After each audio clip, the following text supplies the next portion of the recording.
Seveda mislimo zaključiti tudi ta del rekreacijske osi, še prej moramo pa pridobiti potrebna zemljišča in ko bomo pridobili, nadaljujemo vse do meje z Dolom.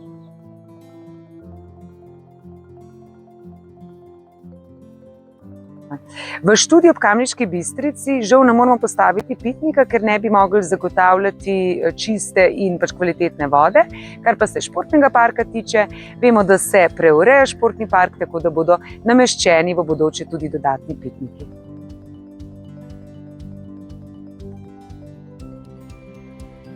Mladi se v Domžalah v naši občini res prebujajo, navdušeni smo nad odzivom, nad našim pozivom za počitniško delo.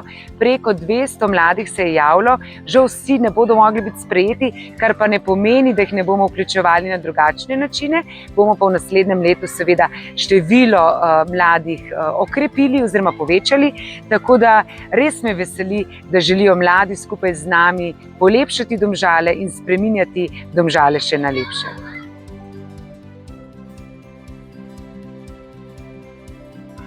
Nahajam se v Dobu, pred osnovno šolo Dob, namreč na občinskem otroškem svetu v mesecu aprilu so učenci osnovne šole Dob podali pobudo, da se postavi nova postaja Debajka tudi v Dobu.